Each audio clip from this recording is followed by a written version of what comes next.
ను ప్రశంసిస్తూ కాంగ్రెస్ సీనియర్ నేత దిగ్విజయ్ సింగ్ చేసిన వ్యాఖ్యలకు తెలంగాణ సీఎం రేవంత్ కౌంటర్ ఇచ్చారు. దిగ్విజయ్ సింగ్ పేరు ప్రస్తావించకుండా పరోక్షంగా చురకలు వేశారు.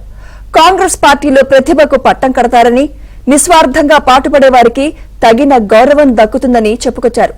దిగ్విజయ్ కు కౌంటర్ గా సీఎం రేవంత్ చేసిన ట్వీట్ వైరల్ గా మారింది.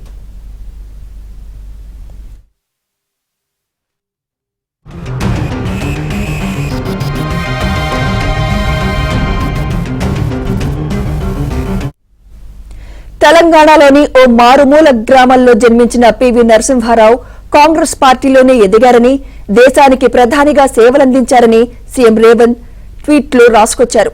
కాంగ్రెస్ పార్టీ అధ్యక్షురాలిగా వ్యవహరించిన సమయంలో సోనియా గాంధీ దేశ సేవకే ప్రాధాన్యమిస్తూ మన్మోహన్ సింగ్ ను ప్రధాని చేశారన్నారు.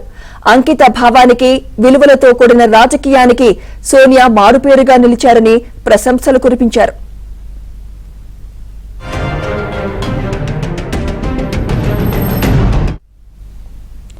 దేశ స్వాతంత్ర్య ఉద్యమానికి నేతృత్వం వహించడం నుంచి రాజ్యాంగానికి రూపకల్పన చేయడం వరకు, ప్రజాస్వామ్య వ్యవస్థల నిర్మాణం నుంచి భారత ప్రజల్లో ఐకమత్యం పెంపొందించడం వరకు భారతదేశంలోని అన్ని వ్యవస్థలను కాంగ్రెస్ తీర్చిదిద్దిందన్నారు.